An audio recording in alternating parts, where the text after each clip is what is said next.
Hey guys, this is gg2 coming to you with another recording of an online EB battle.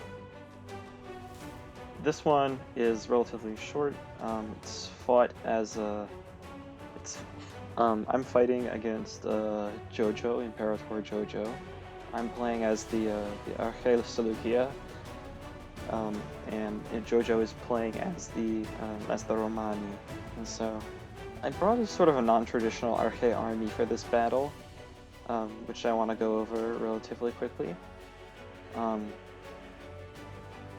So rather than the sort of more traditional successor build where you have some relatively mediocre infantry, sometimes Korathori, some other supporting unit of that sort, a big phalanx, and some really powerful heavy cavalry, or a good mix of cavalry, I've this time brought instead a really infantry-focused army. And this is something I'm still experimenting with as I'm getting back into EB. So, I've got with me, I've got 4 panda phalanxes, since I'm playing as the Romani, and I don't really need to invest in winning a phalanx battle. I just need a unit to hold the enemy in place, and the pandas will do an okay job of that. And if he attacks the pandas, I can figure out a strategy around them while they hold the line. Otherwise, or he attacks around the pandas, I can figure out a strategy, redeploy them flexibly. If they're just able to keep some enemies at bay, I'm able to execute my battle plans around them. I've brought not some great missiles. I just have 3 Tanvare Payahta. I don't intend to win any sort of missile duel. I just want to disrupt the enemy, eat his missiles, and have some options for being flexible with the battle later. I have 2 Thirea Foroi, just good standard flexible helmets infantry. 1 Kavakasa Sparabara. Don't think I chevron these guys, but maybe I did. And they are meant to be just plug gap, sort of. I could throw them in anywhere if I need to hold a line for a little bit, and they will provide meaningful, useful support in cavalry battles. I have some great infantry. I've got the Galatikoi Korathoroi, I've got the Hipaspistai, and I've got the Thorakite Agematos Basilikou. These guys are monsters. They have the highest mass of any infantry in the game. They've got a sick charge. They've got extra damage with their spear in melee. These guys are sick. Just look at them. Look at these guys. They just look like monsters. And, I've got my general. I've got some Hipakontistai and Hetairo Aspidoporoi for javelin support. And also the Hetairo Aspidoporoi, of course, are great melee cavalry, especially good for dealing with other cavalry. And I've got the Juve Shalagan. I'm trying this unit out. They're basically a poor man's cataphract. They have similar armor to Hetairoi, but poor stamina. But they fight in the dense formation of cataphracts. So despite not having the cataphract lethality and charge bonus, they are able to punch an enemy line like a cataphract can. And they're pretty cheap too. They're only about 2,709. So, not great stamina, but they sort of work. They do their job. So I have to put my army in a column, because I intend on attacking in this battle. I'm not going to have missile supremacy. My missiles are entirely meant to distract, support, and win melee fights. Oh, and I forgot, my Anatolikoi Filetai. These guys definitely have a chevron. Yep, they have a chevron. And these guys are meant to add weight to any infantry assault. They're not going to be winning any of the assaults on their own, but they can support heavier troops in a 1-2 punch against a well-armored enemy like the Romans. So, speaking of the Romans, let's look at the Roman army here. He's got Numidian cavalry, Parasim Numidin. He's got Cretan archers. He's got some good archers. He's got some good archers. He's got some of the best light cavalry in the game in terms of cost effectiveness. He's got Equites Romani, who are, not great, but they're reasonably well armored and they can take a fight. And he's got a Polybian army. He's got the Hastati, he's got the Principes and the Triadi. And so he's got the standard Roman historical build. And so for me, this is, my army is a bit more optimized for an Imperial army. That's what the Filetai are for. So I moved them to the back, just to be a more flexible unit. Although, in other ways, this is good, because the Filetai will still get a nice bonus fighting against the well-armored Principes. And I have, I've got some, since he's not got Legionaries, but he's instead got, he's not got Marians, he's got Polybians instead. A bit more of a flexible force, but perhaps not as rawly powerful in melee. And where each unit is, I would say is it's not quite as interchangeable. They're cheaper, they're a bit less armored overall, they're more specialized, but they're still quite a powerful army. It's the Roman army that managed to conquer much of the world, and so I would say they conquered even more of the world than they conquered just as much of the world, if not more, than the Marian legions. So yeah, this is a great force. In any case, the battle started. He's brought his Numidians back here to try to harass me. I'm countering with my Hippocontistai. And he's got this other unit of Numidians that he sent to harass me. And I had my archers parked here on the right. And so they were able to get consistent shots off. And then as soon as I, and eventually, once I managed to bait him far back enough and get more shots in, I just turned in my Hospital Foray and just, cut it into pieces. Unfortunately, this doesn't mean means I don't have archers on the right, but I'm quickly repositioning my reserve archers to the right in order to shoot up his Numidian cavalry. And I'm not sure if this was the best decision on his part, simply because, Numidian cavalry, they have good accuracy with their javelins and everything. They're able to do a decent amount of damage, but you don't want them getting in range of archers. Oh, I guess I forgot. I did have this one Toxotai Syriakoi unit, so it was meant to counter whatever good missiles he had. I'm getting them in there. He's moving his army forward in a bit of a rush, so hopefully I'll be able to get some good missile shots off and weaken him. I would have taken the battle to him myself if he didn't attack, just because my army is really meant to be an attack army. But yeah, in any case, I've put my army in column formation, just to be very flexible in terms of how I deploy. I can move up close to the enemy and then rapidly deploy and surprise him in terms of how I want to take the infantry engagement. And, we've got sort of lines. I got the 30th Foray at the ready to provide flanking reinforcement. I've got my elite infantry back here, and behind them I have all my potato light infantry, meant to plug gaps and be deployed just to add weight to whatever part of the battle line I need them in. So every unit here, it's got something that it's good at, it's got something that it's not so good at, and they all have a purpose. And if I really want to use this Seleucid army effectively against his Roman army, I have to have a good plan.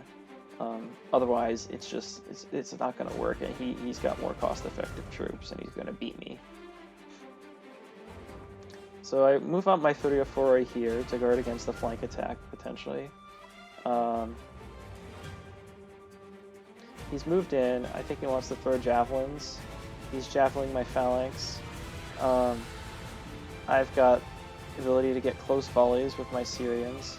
But my Syrians, and he's also peppering my Syrians with arrows, so they're going to lose a lot quickly. I just leave them out here in hopes that he's going to accidentally shoot some of his men in the back. I quickly redeploy my phalanx, and this is where the importance of the column formation comes in. I move my phalanx into a wider formation, and I'm just like, I need to get in there. I need to attack now. Otherwise... Oh, I didn't get my pikes down. I guess that was a bit of an exploit, but whatever. In any case, you can see, yeah, it starts really quickly. He's engaging me. my phalanx is, he managed to catch my phalanx not properly deployed, so you're gonna have some gaps he's able to run through. And at this point, I'm like, okay, I need to take my fight soon. And he also rushed my my elite infantry before they were able to get off their javelins or get in an effective charge. So he's playing this right. He's not letting me take the initiative. He's engaging my troops, and I need to act quickly. And so I get my elite infantry in there. They start fighting. And I send in this 3 or 4 unit on the to plug the flank gap here, because there is a danger that his Hastati would wrap around my phalanx and kill it. You can see they've already taken a decent number of casualties, so I needed to stop that happening as soon as possible, and form a solid line on this right side, on this side. And on this other side, I'm a lot more vulnerable. I put in my Kurar Thoroi to hold it up, and because he's deployed his Principes over here, the more heavily armored troops, this is where I've decided to deploy my Axemen. So you've got a mix of the Kurar Thoroi who's going to hold well in a fight, and the Axemen who are going to provide enough muscle support in the melee such that they won't take too bad of a damage. And this gives me an opportunity to bring in my Persian archers and just start taking flank shots at his Triari here. So despite JoJo's good attack, I've managed to, and some continuing vulnerabilities in my line, like this could get penetrated through pretty quickly by his Triari and Principes, and I could lose a lot of men. My phalanx is getting, the Romans are managing to penetrate within the phalanx lines, and so there's some worries there. He's managed to flank around me over here. And so here, and he's using his cavalry pretty well. He's countering my Fleuve Chavagon. And I'm not doing the best job engaging my cavalry, so the cavalry engagement's going well for him, but at least better than it should be, considering that my cavalry force is superior. And he's even managed to get some Epithys Romani around the back of my army. I've pulled my Fleuve Chavagon out. I just need to plug the gap, throw away my Persian archers, give myself a little bit of time, since I didn't get charged. And my 3 or 4 have managed to punch through this gap.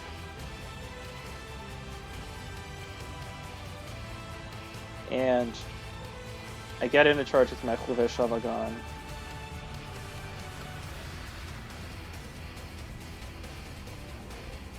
And this one unit of Hastati is now completely destroyed. And that's about the best they're going to do, because they're going to get surrounded by these enemies now. But this phalanx is freed.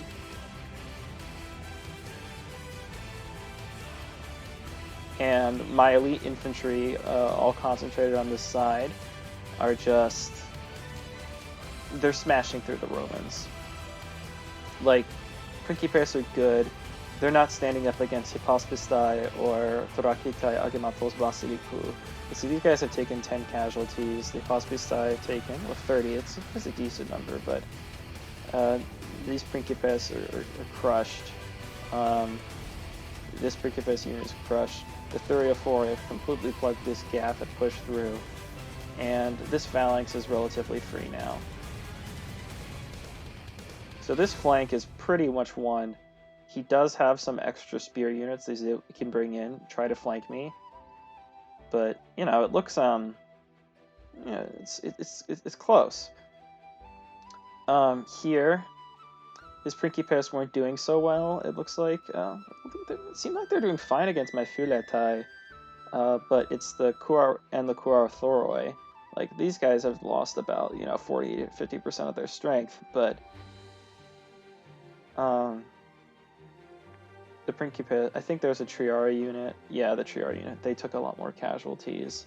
My phalanx is still roughly intact, and I'm able to pull off my other phalanx, which has been freed from the Hastati, to try to push off his troops, but they don't even need to. Like, these elite infantry have just fought so hard that all the Romans are just all routing. So what's left, really, and then all of a sudden, it's like, well,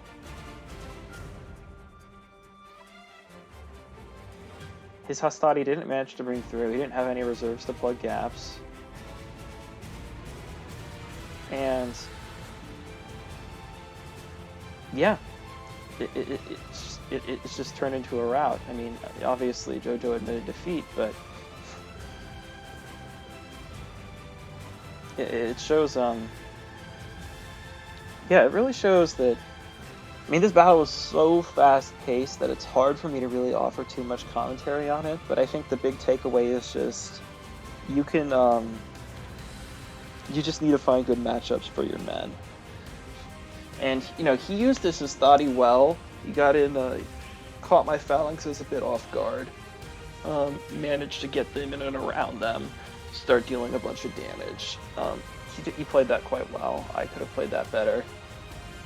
But that's the issue, right? He caught me redeploying and, you know, was able to punish me for that.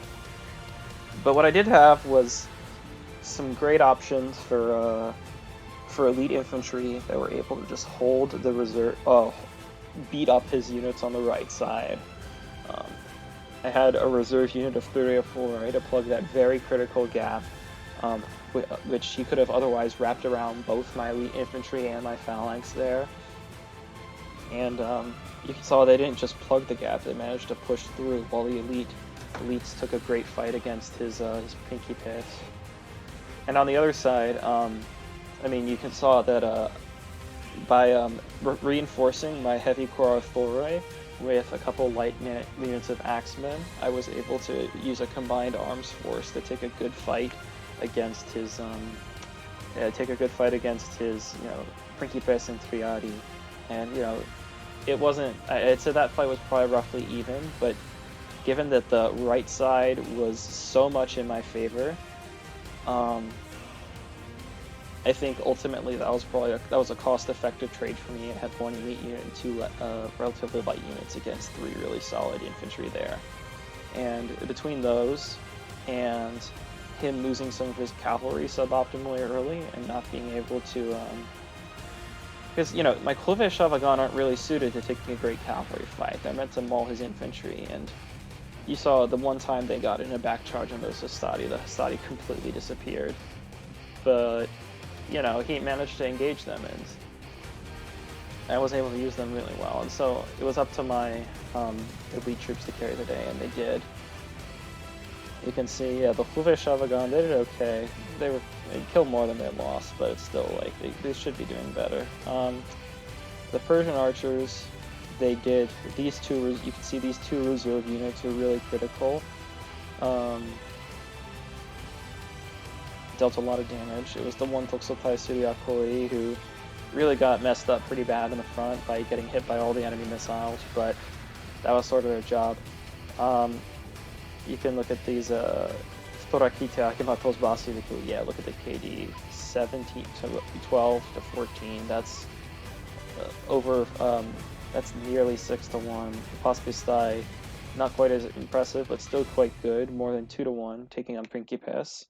Korothoroi, relatively even, kind of surprising. The Filetai, also a bit close to even. Still slightly negative and slightly positive, but overall it sort of tells the story of that fight being even. The Caucasian Spearmen, I barely even saw what they did. And then the Theriaphoroi, they were cost effective, especially this one unit that really plugged the gap here. Great job by those guys. But yeah, this sort of, I guess if there's any takeaway, it's that, first of all, play your light cavalry very correctly. You use Numidians to their best effect.